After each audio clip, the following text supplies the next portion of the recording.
Nabasag ang kristal na baso sa marmol na sahig ng penthouse na nakatunghay sa Burj Khalifa, at ang tunog ay dumagundong na parang putok ng baril.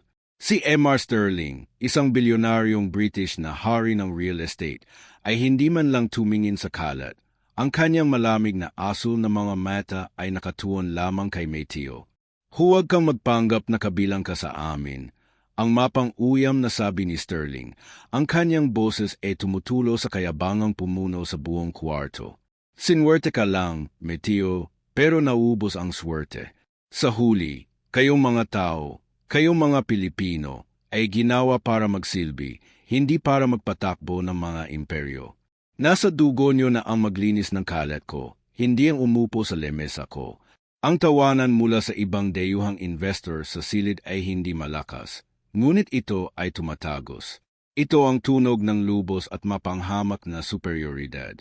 Lumabas si Matteo sa kwartong iyon ng walang dala, walang pera, walang ari-arian at tila walang kinabukasan. Nawala ang kanyang billions. Ngunit habang sumasakay siya ng eroplano pabalik ng Pilipinas, aiwan ang ginto ng Dubai para sa kulay-abong squatter ng Tondo. Gumawa ng isang malaking pagkakamali si Sterling. Akala niya ay babalik lang si Matteo sa kahirapan. Hindi niya alam na babalik si Matteo sa nag-iisang lugar na makakapagturo sa kanya kung paano bumuo ng bagay na hindi kayang bilhin ng pera. Pero hindi nila alam ang totoo. Hindi nila alam na ang putik ng Tondo ay may tinatagong sikreto na mas mahalaga pa sa lahat ng langis sa gitnang silangan. Kung naniniwala ka na ang diwa ng Pilipino ay hindi nasusukat sa laman ng ating bulsa, kundi sa hindi matitinag na apoy sa ating mga puso, mag-subscribe ka sa channel na ito at samahan mo kami habang tinituklas natin ang tunay na kahulugan ng yaman. At sabihin mo sa amin sa comments, kapag minamalit tayo ng mundo, ano ang nag-iisang bagay na nagpapanatili sa iyong taas no? Dumating si Matteo sa Tondo hindi bilang isang bayaning nagbabalik, kundi bilang isang multo. Ang amoy ng estero ay sumalubong sa kanya bago pa man niya makita ang mga barong-barong, isang halo na maitim na tubig, nabubulok na basura, at ang pamilyar na usok ng uling. Napakalayo nito sa air-condition ng mga boardroom ng Dubai. Ngunit sa unang pagkakataon sa loob ng maraming taon, nakahinga siya ng maluwag. Nagbulungan ang mga kapitbahay.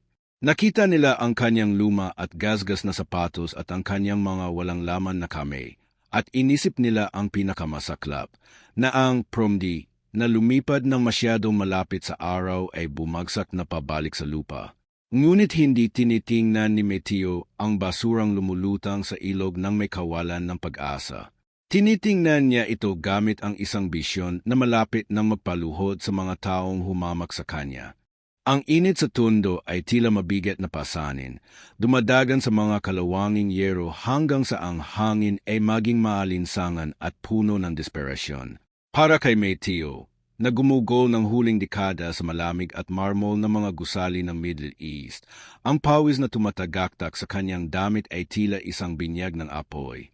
Naglakad siya sa masikip at nakakasakal ng mga eskinita. Ang kanyang mamahaling sapatos na gawang Italia ay nababalutan ng nayon ng kulay-abong putik ng kalsada, habang ang mga bulungan ay sumusunod sa kanya na parang mga multo. Sayang ang bulong nila habang umiiling. Nasa kanya na ang lahat, tinapon lang niya para maglaro sa putikan. Sa mata ng kanyang sariling mga kababayan, siya ay isang leksyon. Ang Icarus ng estero na lumipad ng masyado mataas at bumagsak pabalik sa putik kung saan siya nagsimula. Ngunit ang sakit ng kanilang panghuhusga ay walang binatbat sa alaalang paulit-ulit na tumatakbo sa kanyang isipan, ang mapang-uyam na mukha ni M.R. Sterling. Tagasilbi. Ang salitang iyon ay kumirot sa kanyang dibdib nang mas matindi pa sa sikat ng araw. Sa tuwing yumuyuko siya para pulutin ang isang tinapong plastik na boat o piraso ng kahoy mula sa madulas at naimbak na tubig ng estero, nakikita niya ang mayabang na mukha ni Sterling. Ang nakikita ng mundo ay isang laleking wasak na namumulot ng basura. Ang nakikita nila ay isang basurero. Hindi nila naintindihan na hindi siya naghahanap ng mga tira-tira para ibenta ng barya. Hinahanap niya ang hilaw na materyales ng kanyang paghihiganti. Tinatanggal niya ang ilusyon ng yaman para mahanap ang nag-iisang bagay na hinding-hindi kayang gawin ni Sterling at ng kanyang billions, ang dalisay at hindi matitinag na katatagan. Lumipas ang mga linggo at naging buwan, at ang baliw na dating bilyonaryo ay naging usap-usapan sa lugar. Ginugo ni Mateo ang kanyang mga araw na nakalubog ang tuhod sa itim at maalit na tubig ng estero. Binubunot ang mga mapaminsalang water hyacinth at mga bundok ng plastik na bumabara sa daluyan ng tubig. Agkatapos, dumating ang mga itim na SUV. Ito ay isang delegasyon mula sa Global Development Fund na pinamumunuan ni Marcus Thorne, isang bangkerong British at isa sa mga pinakamalapit na kasama ni Sterling.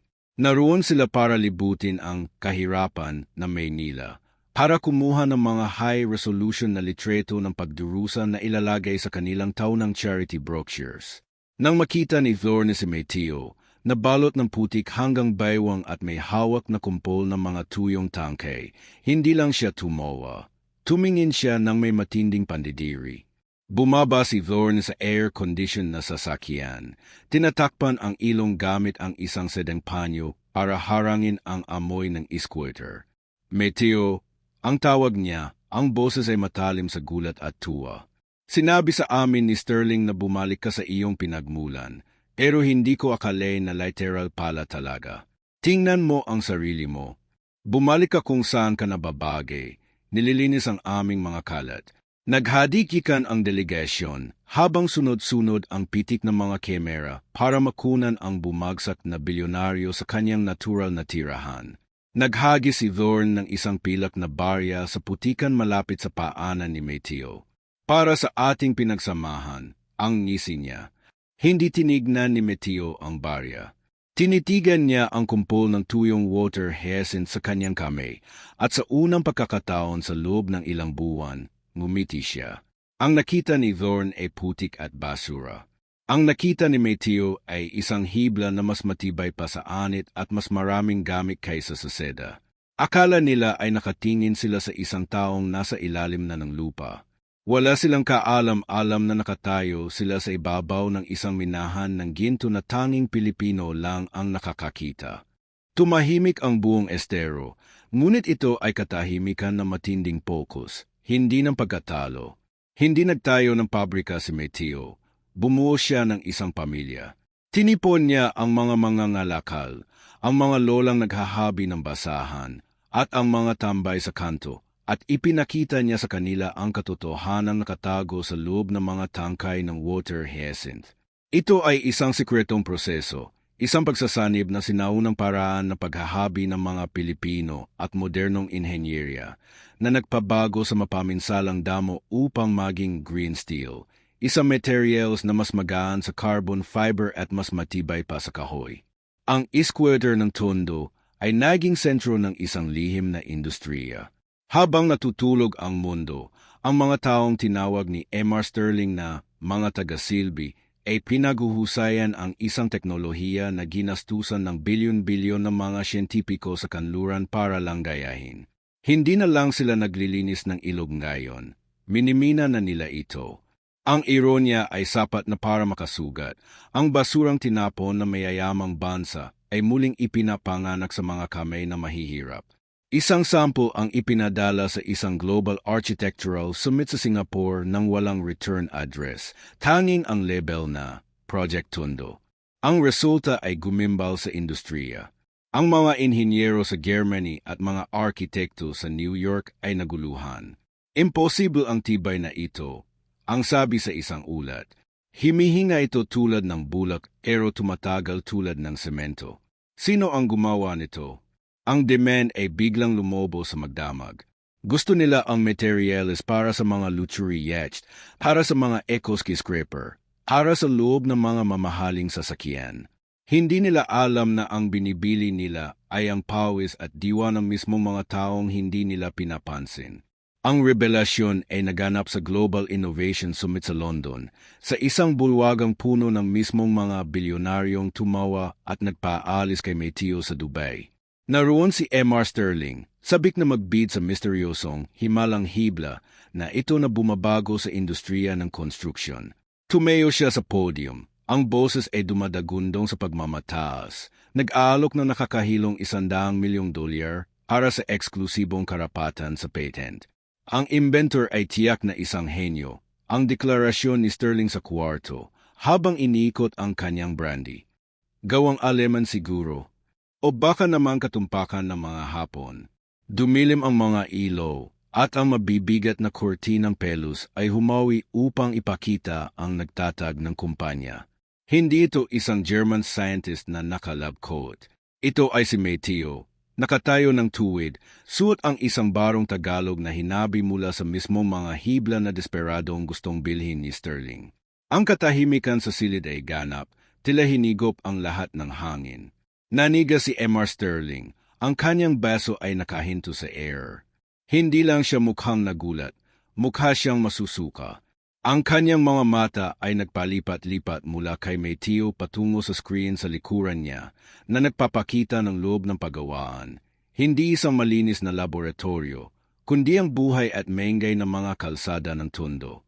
Ang mga taga-silbi, ang siyang mga inhinyero. Ang basura, ang siyang ginto. Ang kamay ni Sterling ay nanginig ng sobra kaya't ang brandy ay tumopon sa kanyang mga daliri na dumungis sa kanyang mamahaling manggas. Tinawag niya silang mga tagalinis, ngunit nilinis siya ni Mateo palabas ng merkado. Ang kahihiyan ay lubos. Hindi nagsalita si Mateo. Tumango lang siya, isang tahimik na pakilala na ang balance ng kapangyarihan ay nagbago na magpakailanman. Ang kontratang pinirmahan noong araw na iyon ay hindi lamang isang kasunduan sa negosyo. Ito ay isang pagsuko. Si Sterling, na tinanggalan ng kanyang kayabangan, ay lumapit kay Mateo pagkatapos ng presentasyon. Wala nang pang-uuyam sa pagkakataong ito. Walang tawanan tungkol sa mga alipin o e-squatter. Ang bilyonaryong British ay tumingin sa Pilipinong minsang hinamak niya at ginawa ang isang bagay na bihirang makita ng mundo na ginagawa ng mga tulad niya. Yumuko siya. Akala ko namumulot ka lang ng tira-tira. Ang pag-amin ni Sterling, ang boses ay mahina. Wala na ang dating dumadagundong na autoridad. Hindi ko alam na bumubuo ka na pala ng isang imperyo. Ang tagumpay ay wala sa bilyon-bilyong dolyar na pumasok sa kumpanya. Ito ay nasa nag-iisang sandali ng pagkilala. Hindi lang gusto ng pandaigdigang merkado ang produkto. Gusto nila ang pilosopiya sa likod nito. Napagtanto nila na habang abala sila sa pagtatayo ng mga tour papunta sa langit, ang mga Pilipino ay nagpapakadalubhasa sa sining ng pagbangon mula sa lupa. Sa wakas ay naintindihan ng mundo na maaari mong tanggalan ang isang Pilipino ng kanyang pera, maaari mong kunin ang kanyang titulo, at maaari mo siyang itapon sa putikan, ngunit hinding-hindi mo maalis sa kanya ang kakayahang gawing obra maestra ang putik na iyon. Ito ang tahimik na katotohanan na umaalingaungaw sa mga kalsada ng Tondo ngayong gabi.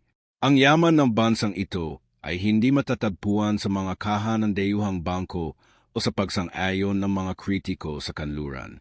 Ito ay nakahabi sa mismong yenay ng ating mga tao.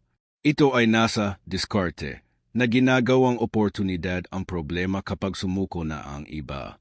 Ito ay nasa bayanihan na nagbibiki sa komunidad, ginagawa silang mas matibay pa sa bakal kapag dumating ang mga bagyo. Hindi lang naging bilyonaryo ulit si Mateo, siya ay naging isang simbolo. Inatunayan niya na ang tunay na katatagan ay hindi tungkol sa pagtitiis ng sakit. Ito ay tungkol sa alkimiya. Ito ang kakayahang tanggapin ang mga insulto, ang pagtanggi, at ang hirap, at sunugin ang mga ito bilang gasolina. Habang lumulubog ang araw sa malinis na estero, ang mga bata ay naglalaro kung saan dati lumulutang ang basura, at ang mundo ay nanonood ng may pagkamangha. Sa wakas ay nakikita na nila tayo hindi para sa kung ano ang wala sa atin, kundi para sa hindi matitinag na puso na bumubuo sa kung sino tayo. Hindi namin hinihingi ang respeto dahil kami ay mayaman. Nakukuha namin ito dahil kami ay mga Pilipino at palagi kaming nakahahanap ng paraan para bumangon. Hinamak nila ang ating mga kalsada, ang nakita lang nila ay kahirapan, ngunit nabigo silang makita ang mga higanteng naglalakad sa kanilang piling. Ang kwento ni Mateo ay isang babala sa sinumang mga ngahas na maliitin ang Pilipinas. Maaari niyong tawanan ang aming paghihirap, ngunit sa huli ay yuyuko kayo sa aming lakas. Kung ang kwentong ito ay gumising sa apoy na iyon sa iyong dibdib, yung pagtanggi na kailanman ay maliitin muli. Pindutin ang subscribe button at tumayo kasama namin. Ang mundo ay nanonood na sa wakas, at nagsisimula pa lamang tayo.